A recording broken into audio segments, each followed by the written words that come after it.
Charlie Munger, Buffett's partner at Berkshire Hathaway for over 6 decades, said that the first 100,000 is the hardest. He used a word before hardest that this channel can't repeat, but the emphasis was clear. Getting to the first 100,000 is a fundamentally different experience than anything that comes after. He didn't say it to be motivational. He said it because the math of compound interest produces a curve that is almost invisible on the left side, noticeably bent in the middle, and nearly vertical on the right. And the transition between those 3 sections follows a specific pattern. 8 years. 4 years. 3 years. That pattern has a name. It's called the 8-4-3 rule. And it's the most useful mental model in all of investing for understanding why patience is the single most important variable. I'm Warren, and the version of this rule that I keep coming back to is the one built on $500 a month at a 10% nominal annual return, which is roughly the historical average of the S&P 500 before adjusting for inflation. The numbers change slightly with different contributions and different return assumptions. The shape of the curve does not. The shape is always the same: flat, then bent, then steep. And the transition points always cluster around the same ratios. Phase 1. The grind. Years 1 through roughly 8. A person investing $500 a month or $6,000 a year into a total stock market index fund at 10% average nominal return will reach approximately $100,000 at around year 7.5 to 8. During those 8 years, total contributions amount to roughly $48,000. Market growth adds roughly $52,000. The split is almost 50-50. The person did half the work, the market did half. But it doesn't feel that way. It feels like the person did all the work because the monthly contribution of $500 is a tangible sacrifice, visible in every paycheck, while the market's contribution accumulates silently in the background, invisible until the annual statement arrives. This is the phase where every person in this series spent the longest time and felt the least progress. Devin from video 13.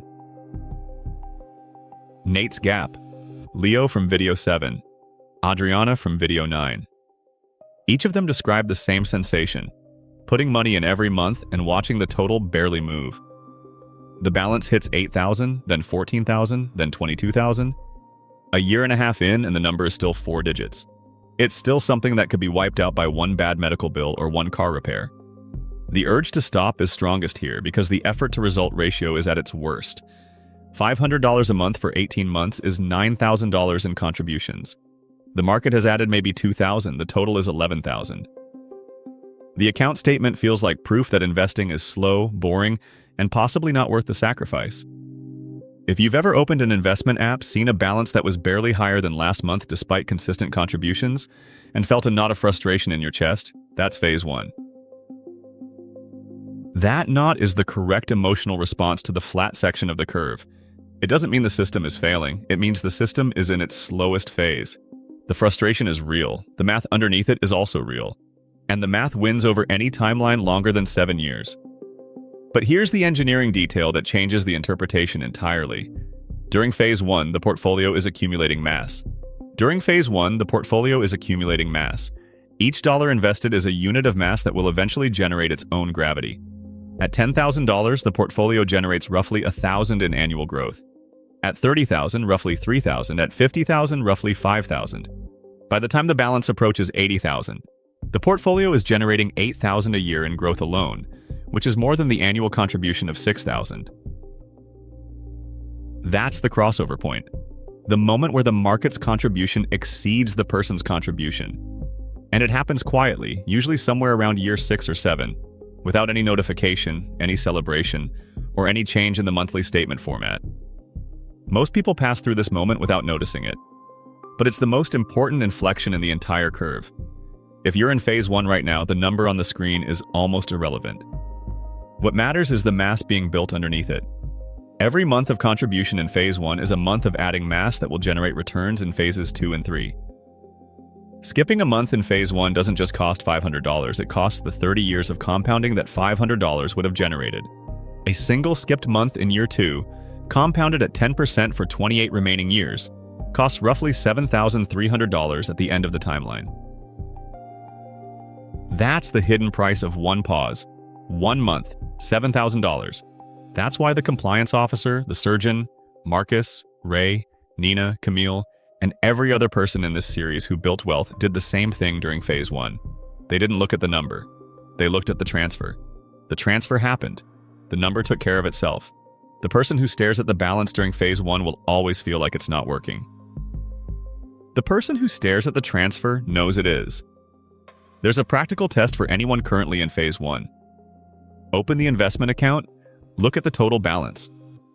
Now look at how much of that balance came from contributions versus how much came from market growth. If contributions are still larger than growth, the portfolio is in phase 1. That's not bad news. That's the expected state. The ratio will flip, it always does. But it flips at the portfolio's schedule, not the person's. Phase 2, the acceleration.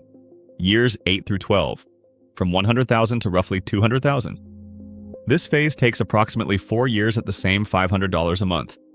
Total new contributions in this phase, about 24,000.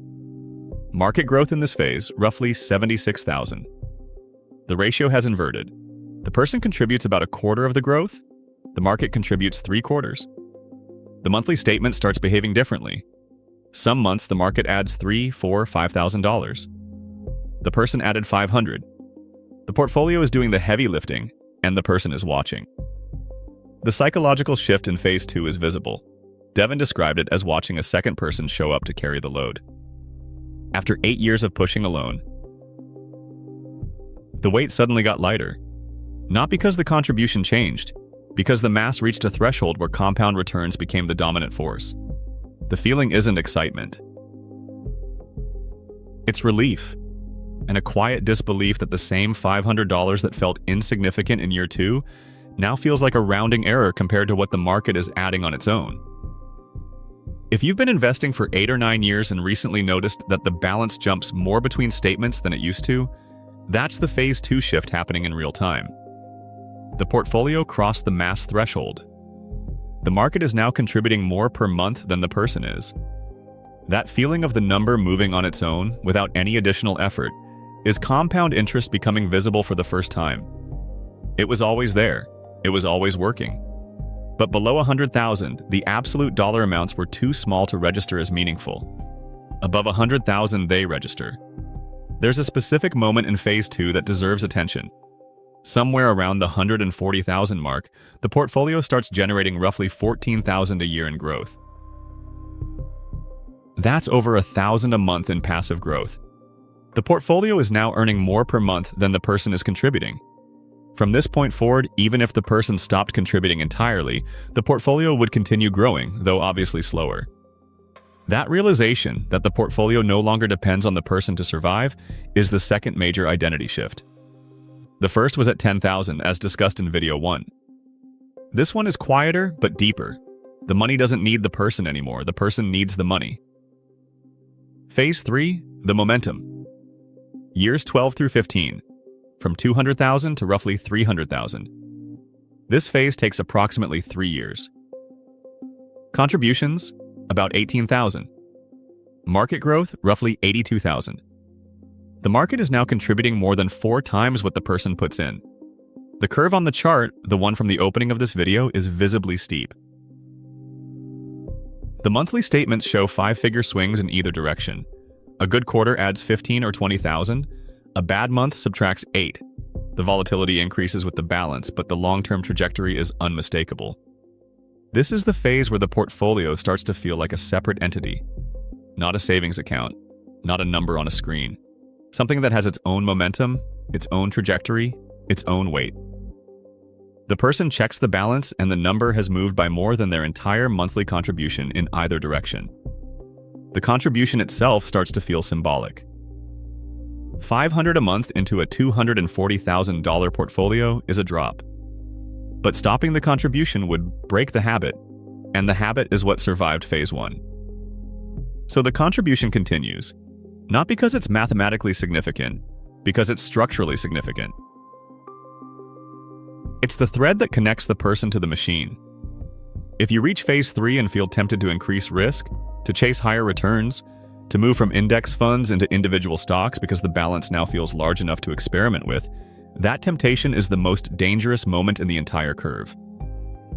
Phase 3 is where the portfolio is most vulnerable to behavioral mistakes, because the swings are large enough to trigger emotional responses. A 10% drop on 300,000 is 30,000. That's a year's worth of contributions gone in a month. The person who panics and sells locks in the loss. The person who holds and continues contributing recovers and accelerates. Adriana's rule from video 9 applies here more than anywhere else: never sell in a down market.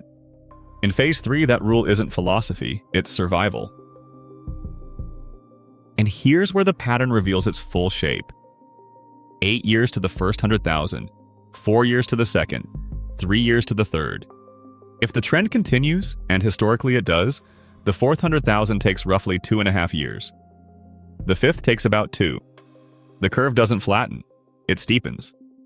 Every 100,000 comes faster than the last because each new base is larger and each year's percentage return produces a larger absolute number.